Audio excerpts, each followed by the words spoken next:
So गुंतवणूकदार आणि आर्थिक साक्षरता याविषयी बोलताना NSDLचा उल्लेख होणं अत्यावश्यक आहे.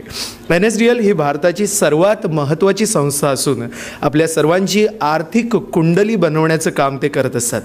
मी NSDLचे AVP श्री निलेश पंडित यांना विनंती करतो की त्यांनी या ठिकाणी NSDL या संस्थेबद्दल मार्गदर्शन करावं. Nilesh ji Pandit, assistant vice president, bachelor of engineering computer science from Mumbai university आणि NSDLचा एकूण 18 वर्षांचा तगडा अनुभव. जोरदार टाळ्यांच्या कडकडाटात आपण त्यांचं स्वागत करूया. NSDLचे AVP Nilesh Pandit. Good evening. हा सोहळा खूप छान झाला आहे. त्यात आता माझं presentation I don't know whether you will enjoy, you will like, पण I will try to make it little brief. थोडक्यात तुम्हाला मार्गदर्शन देण्याचा प्रयत्न करीन. NSDL stands for national securities depository limited. भारतातली पहिली डिपॉझिटरी 1996मध्ये एस्टॅब्लिश झालेली आहे. आमचे मेन प्रोमोटर्स जिथे आपण आलो आहोत, national stock exchange, they are our main promoters, IDBI bank and various other institutions where they have put a faith on us. आणि over the period HDFC, state bank, Citibank अशा बऱ्याच मोठ्या मोठ्या banks आहेत, त्यांनी आमच्या इथे investment केलेली आहे. They are all the promoters. NSDL normally लोक म्हणतात माझं डीमॅट अकाउंट आहे, but what is demat account? Basic प्रश्न हा कोणाला माहिती नसतं जास्त. डीमॅट अकाउंट असलं तरी माझं अकाउंट कुठे HDFCमध्ये आहे, ICICIमध्ये असं म्हणतात लोक. पण at the back of that we are the backbone. जसं आपण एखादे आपले फंड्स किंवा पैसे जमा करतो HDFC बँकेत किंवा स्टेट बँकेत, it is being maintained by RBI who is doing the settlement. तसंच NSDL holds the shares in demat form, electronic form. पूर्वी मॅडम जसं म्हणाला माझ्याकडे शेअर्स होते, माझ्याकडे होते की नव्हते ते त्यांना म्हणजे कसे त्याचे यूज करायचे, how to make use of that, how to be kept secured, that is we do. जेव्हा तुम्ही सर्टिफिकेट घेऊन येतात तेव्हा आम्ही त्याला इलेक्ट्रॉनिक फॉर्ममध्ये कन्वर्ट करतो. And we ensure that your asset is maintained safely and properly. पूर्ण टेक्नॉलॉजी जसं NSE आमचे मेन प्रोमोटर्स आहेत, त्यांची जी सिस्टीम आहे तशीच आमचीसुद्धा खूप हाय एंड सिस्टीम आहे. IBM मेनफ्रेम सिस्टीम, आम्ही पूर्ण डिपॉझिटरी सिस्टीम जी आहे ती मेनफ्रेममध्ये आहे. पूर्ण 18 वर्षात एकदाही मला आठवत नाही की आमची सिस्टीम डाऊन होती. So what ever the shares you hold, ultimately it goes back and we maintain that all the shares across globe. Normally आपण सेविंग्स जे करतो, either they are in physical assets or financial assets. Physical assets म्हणजे माझ्याकडे खूप पैसे आहेत, त्याचं काय करायचं? So what we do is I invest in real estate. एक घर आहे, अजून दुसरं घर घेतो, तिसरं घर घेतो. किंवा सेफ बेट म्हणजे आपण गोल्ड घेतो, that is called physical assets. Different type of assets, financial assets. जसं मॅडमनी मगाशी म्हटलं, त्यांचं जो day to day profit organisation जी आहे, they work into educating investors or the people to invest in financial market, the financial assets. So what are the financial assets? Bank deposits लोकांना सगळ्यांना माहितीच आहे. माझ्याकडे पैसे असले की आपण बँकेत ठेवतो का? सेफ. आणि विथ दिस डिमॉनिटायझेशन लोक सगळे धावत आहेत बँकेत पैसे जमा करायला. PPF लॉंग स्टँडर्ड, खूप जुनी पद्धत आहे पैसे ठेवायची आपली. दोन असे वेगळे आहेत की equity and mutual funds. Normally लोक प्रिफर नाही करत कारण त्यांना नॉलेज नाही आहे. शेअर्स म्हणजे सट्टा असंच मानलं जातं. नको बाबा, त्या शेअर्सच्या भानगडीत पडूच नये. तर if you understand and you have the knowledge, कुठली कंपनी किती चालते, त्याचं इन्व्हेस्टमेंट काय आहे, त्यांचे इनिशिएटिव्स काय आहेत, त्याप्रमाणे तुम्ही स्वतःचं डिसिजन घेऊन you can invest in that stocks. Last year in November 2015, we crossed a milestone of achieving 100 lakh crore custody. G NSDL कडे जी कस्टडी आहे, फॉर एक्झाम्पल तुमच्याकडे रिलायन्सचे शेअर्स आहेत, तसे ओव्हरऑल जे डीमॅट अकाउंट्स आहेत अक्रॉस ग्लोब जे NSDLमध्ये डिपॉझिटेड आहेत त्याची value it crossed 100 lakh crore in November 15 and it was being attended by our finance minister Mr. Arun Jaitley and SEBI whole-time director Mr. Agarwal. आणि हा खूप मोठ्या प्रमाणात सेलिब्रेशन केलेलं होतं आम्ही last year. Total bank deposits जी आहे recently it got touch to 100 lakh crore because of the demonetisation. Otherwise it was 70 lakh crore in bank deposits. However NSDLकडे जी शेअर्सची व्हॅल्यू आहे it was already crossed 100 lakh crore. म्हणजे आपलं population जे 100 कोटी पॉप्युलेशन आहे आपलं, NSDLकडे डीमॅट अकाउंट्स फक्त 1 कोटी आहेत. So across globe there are only 1 crore investors who holds demat account in NSDL. खूप मिनिस्क्युल आहे ते. नेहमी आपल्याला असं वाटतं की आम्ही काय इन्व्हेस्ट करू शेअर्समध्ये, when should I start investing, where do I invest and what precautions I should take care. तसं again I am repeating day to day profit. यांनी मला मगाशी त्यांनी म्हटलं त्यांनी की आपल्याला वाटतं की पैसे हे गुंतवायचे कुठे. आता साधा सिम्पल एक्झाम्पल आहे विक्स वेपरअप. आपण काय दुखलं, डोक्याला काय लागलं किंवा सर्दी झाली, विक्स वापरतो आपण. पण ही कंपनी कुठली आहे, ही कोण बनवते विक्स वेपरअप, कोणाला माहिती नसेल. Procter and Gamble they are the company who त्याचं प्रोडक्ट विक्स वेपरअप आहे. किंवा टूथपेस्ट म्हटलं की कोलगेट. अशा नामांकित झालेल्या खूप मोठ्या कंपन्या आहेत, भारतीय आहेत. टाटा ग्रुप म्हणा, त्या सगळ्या टाटा ग्रुपचे जे शेअर्स आहेत कुठल्याही डोळे बंद करून उचललं की चालेल. जसं म्हटलं मगाशी. So where should we invest, any good companies ज्या तुम्हाला माहितीच्या आहेत, ज्यांचं प्रॉफिट वर्षानुवर्ष वाढतो आहे, ज्या कंपनीज आपल्याला बोनस देत आहेत 3 वर्षात 5 वर्षात, ह्याचा अर्थ ते आर मेकिंग प्रॉफिट. ज्या कंपनीज आपल्याला प्रत्येक वर्षी डिव्हिडंड देत आहेत, अशा तुम्ही कुठल्याही कंपनीज शोधून you can start investing in that shares. When should we start investing, त्याला काही वयोमर्यादा नाही आहे. 100 वर्ष वयाचे व्यक्ती असो किंवा 15 वर्षाचे किंवा 10 वर्षाचा असो, he can open a demat account. You can be a nominee of that person or child and you start investing. So there is no age limit when you start investing. Where do you invest? As I said, there are huge companies. कुठल्याही तुम्ही कंपन्या बघाल, there are financial advisors available in the market. Madam आहेत किंवा अशा बऱ्याच आहेत advisors SEBI appointed. You can approach them. तुम्हाला जर ज्ञान नसेल, पैसे आहेत, कुठे गुंतवायचे आहेत, you can do so. Precautions I will come to that part. Why to invest in securities market?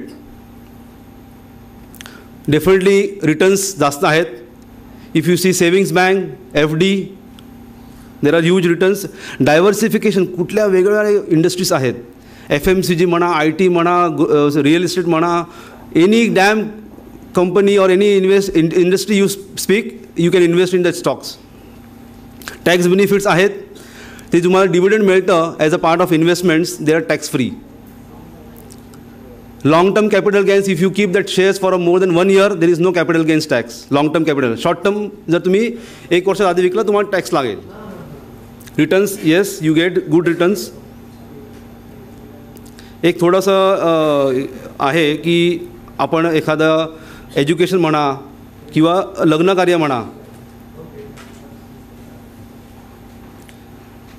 Over the period it has to increase. जे आधी तुम्हाला 2 वर्षासाली तुम्हाला जे 5 लाख लागत होते, ते after 10 years 15 years 3 times 4 times 10 times it will be required.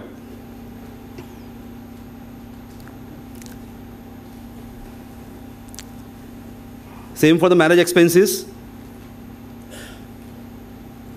आता ही slide जी आहे तुम्ही बघाल, 5 years the returns, the value of 1 lakh rupees after 5 years in Sensex vis-a-vis PPF किंवा FD मध्ये. विप्रो शेअर, इन्फोसिस शेअर, लोक इन्फोसिस शेअर्समध्ये 20 वर्षापूर्वी करोडपती बनले आज. विप्रो शेअरसुद्धा people were holding and they are become crorepati's. It is that value of investing in good companies and remain invested. सट्टा नाही हा. लोक म्हणतात सट्टा सट्टा. आपण FD जसं ठेवतो 6 वर्षासाठी, आपण रोज काय बघत नाही माझी किती किंमत वाढली ती. PPF मध्ये जमा केले 15 वर्ष ठेवून देतो आपण. तसंच एखादी कुठली कंपनी, टाटा स्टील असो, टाटा मोटर्स असो, एखादी HUL असो, you remain invested for 5 years 10 years, definitely you will get good returns. This is example. 1 लाखाचे 55 लाख आफ्टर 25 years. विजावीस FDमध्ये PPFमध्ये यू गेट व्हेरी लेस. मी असं म्हणत नाही की तुम्ही पूर्ण सगळे शेअर्समध्ये टाका. You can divide your distribution. जर तुम्हाला महिन्याला 1 लाख पगार असेल, 50,000 you want to invest, you can divide that.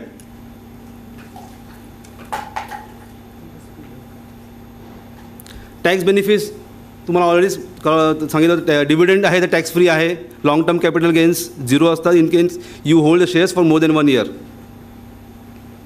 थोडक्यात सांगतो की when you try to open a demat account, what are the prerequisites. तुम्हाला if you have a fund and if you want to start investing in shares, तुम्हाला एक demat account open करणं गरजेचं आहे. So you can open in any bank, any broker, जसे शेरखान आहे, कुठलेही brokers आहेत. तुम्हाला ब्रोकिंग अकाउंट लागेल आणि पॅन कार्ड लागेल. Where in as per SEBI rules it is compulsory for your KYC, know your customer, know your क्लायंटच्या अंतर्गत. इन्व्हेस्टिंग इन इक्विटी दिसतही नाही आपल्याला. ते hardly we try to show something. Otherwise 100 crore population vis-a-vis 1 crore demat accounts, nothing. मे हे तिथे हा फ्लॅग दिसलाही नसता. So start investing, start looking for good companies, you will definitely get good returns. हे अगेन थोडंसं एक्झाम्पल आहे, पण वेळेअभावी मी तुम्हाला असं काय एक्सप्लेन नाही करत. पण यू स्टार्ट, याचं म्हणणं असं आहे की you start early, so you get good returns. तुम्हाला असं वाटत असेल की माझं स्वतःचं वय कमी झालं किंवा जास्त झालं आहे, यू मुलांच्या नावाने ठेवा तुम्ही पैसे and start investing on the name of that son or kid and definitely you will get good returns.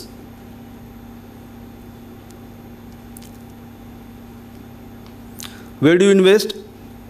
Shares, warrants हे असे वेगवेगळे ॲसेट क्लास आहेत. थोडं डिफिकल्ट जाईल तुम्हाला सगळ्यांना समजायसाठी, पण otherwise simple is shares and mutual funds are the very simple. The more you take risk, the more you get money. तो असा हा चार्ट आहे. डेरिव्हेटिव्स वेगळे प्रोडक्ट्स असतात, ते खूप हाय रिस्क असते, but you get very high returns. Equities and mutual funds थोडे कमी त्याच्यापेक्षा. सो likewise PPF, bank deposits and corporate bonds. Guidelines for safe investing. जेव्हा तुम्हाला नॉलेज नसेल एखाद्या कुठल्या इन्व्हेस्टमेंट करायची शेअर्सची, you can approach any advisor जो सेबी रजिस्टर्ड आहे. उद्या मी सोम्या गोम्या कोणी आला आणि सांगितलं मॅडम तुम्ही ह्याच्यात इन्व्हेस्ट करा आणि तो फिक्टिशियस असेल, so you ensure that whoever you are taking knowledge from, he is a SEBI registered entity and he guides you properly. अशा बऱ्याच गाईडलाईन्स आहेत. कॉन्ट्रॅक्ट नो साईन करतात, थोरो चेक करा तुम्ही बरोबर की तुम्ही जे लिहून देतात ते बरोबर आहे का. Never share your password, because आता हा मोबाईलचा किंवा ॲपचा किंवा ई फॉर्मचा जमाना आहे. तो never share your password while you deal in to this kind of investments. Monitor your portfolio regularly, this is very important. Because in the past it was observed की माझ्याकडे समज 5 लाख वर शेअर्स आहेत, I am a dormant account, मी बघतही नाही माझ्या अकाउंटकडे, पण तो ब्रोकर जो आहे विकतो तो शेअर्स, पैसे घेतो आणि तो कमवतो त्या पैशावर, आणि निलेशचं काही लक्षच नाही अकाउंटमध्ये.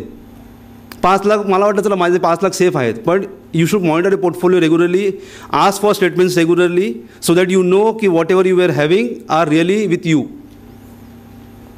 NSDL स्वतः तुमच्या अकाउंटमधनं कधी डेबिट होते एखादी shares, we on our own send a SMS to the investor directly free of cost, so that you are very aware saying की माझा ब्रोकर माझ्या शेअर्सशी काही खेळत नाही आहे. This is for the benefit of the investors what we are doing. Things to remember, हे खूप अशा गोष्टी आहेत. Investment is not a gambling, all that stuff. आमचे काही प्रोडक्ट्स आहेत e services, may be I will not go into detail.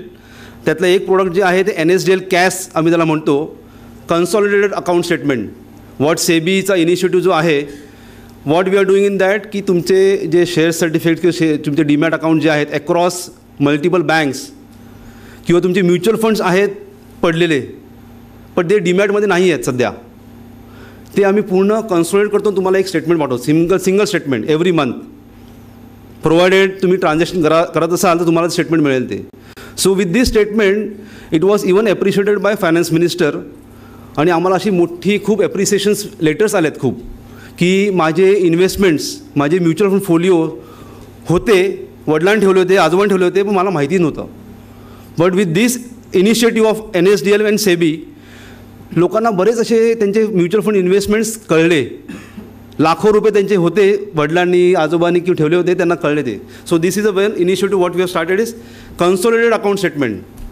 And if you remember in last budget FM had already said की there will be a single statement for all financial instruments. म्हणजे तुम्ही NSE असो, FD असो, demat असो, कुठलेही असो, तुम्हाला एकच स्टेटमेंट मिळणार. So this is moving towards that. हे एक NSDL कॅश जे आमचं स्टेटमेंट आहे त्याचा थोडासा व्ह्यू आहे. तुम्हाला तिथे तुम्हाला पोर्टफोलिओ समरी दिसते प्रत्येक महिन्याला आणि इन्व्हेस्टमेंट दिसतात तुमच्या. काही फीचर्स आहेत, important information for the investors. Mutual funds असा you can invest in. BSD insurance repository एक आहे, जी आमची सिस्टर कन्सर्न कंपनी चालवते. तुमचे इन्शुरन्स प्रोडक्ट्स की इन्शुरन्स पॉलिसीसुद्धा डीमॅटमध्ये येऊ शकता. NPS नॅशनल पेन्शन सिस्टीम, जे तुम्ही पेन्शन जे गव्हर्नमेंट ऑर्गनायझेशन जे आहेत त्यांना बाय डिफॉल्ट गव्हर्नमेंटकडनं जमा केले जातात, NPS, that is entirely being manage by NSDL. NSR again for the skill registry employees which are in the IT and ITS employees. आणि स्टार्ट इन्व्हेस्टिंग अर्ली. डीमॅटमध्ये करा so that you are safe. We are the back to ensure that all investments are maintained and secured properly. Thank you very much. धन्यवाद sir, आपले मनपूर्वक आभार. आणि presentation खरोखरच interesting होतं, कारण तुमच्या स्लाइड्स जशा मूव्ह होत होत्या, समोरून काही पिक्स वगैरे घेतले जात आहेत. So I will request Amit sir to share this presentation in fact with the all the audience over here. मी या ठिकाणी सर इथे उपस्थित राहिले त्याबद्दल त्यांचा, निलेशजी पंडित यांचा सन्मान करण्याची विनंती अमितजी बागवे आणि रचना बागवे या दोन्ही मान्यवरांना करतो, की त्यांनी या ठिकाणी मानपत्र आणि पुस्तक भेट देऊन निलेश पंडित यांचा सन्मान करावा. जोरदार टाळ्यांचा कडकडाट निलेश पंडित यांच्यासाठी.